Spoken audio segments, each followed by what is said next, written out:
দেশনেত্রী বেগম খালেদা জিয়াকে আজকে এই মধ্যরাত্রির পরে অথবা আগামীকালকে সকালের ভিতর ইনশাআল্লাহ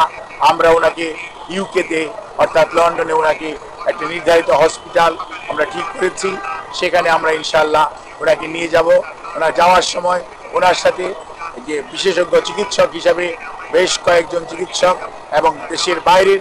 2 জন চিকিৎসক ওনার সাথে থাকবেন এবং এর সাথেও অ্যারোনটিক্যাল ফিজিশিয়ানস যারা আছেন তারাও ওনার মেডিকেল বোর্ডের সদস্য হিসাবে উনি যখন বিমানে থাকবেন যাতে ওনার যাত্রাপথ কোনো অবস্থাতেই কোনো ধরনের প্রতিকূলতার মধ্যেও যাতে ওনাকে সুস্থভাবে ওনার চিকিৎসা দেওয়া যায় সেই লক্ষ্যে সকল প্রস্তুতি সম্পন্ন করে আমরা ইনশাআল্লাহ আজকে মধ্যরাত্রির পরে আগামীকালকে আর্লি মর্নিং এর মধ্যে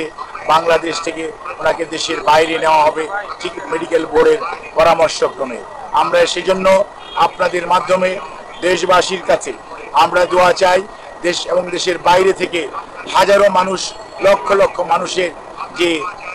আকুতি সেইটির প্রতি শ্রদ্ধা রেখে আমরা আবারও বলতে চাই আপনারা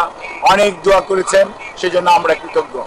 আপনাদের এই দোয়াই ইনশাআল্লাহ দেশনেত্রী বেগম খালেদা জিয়াকে সুস্থ করে তুলবে এবং আপনাদেরকে মাধ্যমে আমাদের ভারপ্রাপ্ত চেয়ারম্যান জনাব তারেক রহমান, ওনার পরিবারের সদস্য ডক্টর জুবাইদা রহমান, জায়মা রহমান ওনার কন্যা, ওনার ছোট ছেলের মিসেস সৈয়দা শামিলা রহমান এবং তাদের 2 কন্যা জাফিয়া এবং জাহিয়া রহমান, ওনার ছোট ভাই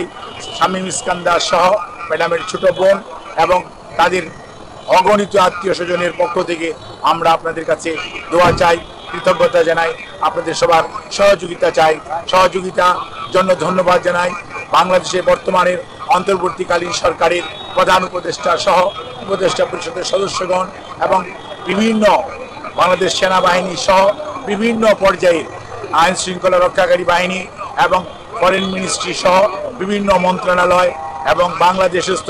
Chinese embassy, Qatar embassy, Saudi embassy, UK embassy, Pakistan embassy, ভারতীয় এমবেসি আমাদেরকে যে ধরনের ইভেন রাশিয়ান এমবেসি সহ সবাই যে ধরনের সহযোগিতা করছেন সেই জন্য আমরা সবার কাছে কৃতজ্ঞ এবং আপনাদের মাধ্যমে দেশবাসীর কাছে দোয়া চেয়ে আমি আমার বক্তব্য শেষ করছি। আপনারা সবাই দেশনেত্রী সুস্থতার জন্য দোয়া করবেন, এটি আমাদের ভারপ্রাপ্ত চেয়ারম্যানের আপনাদের মাধ্যমে সবার কাছে অনুরোধ। ধন্যবাদ সবাই।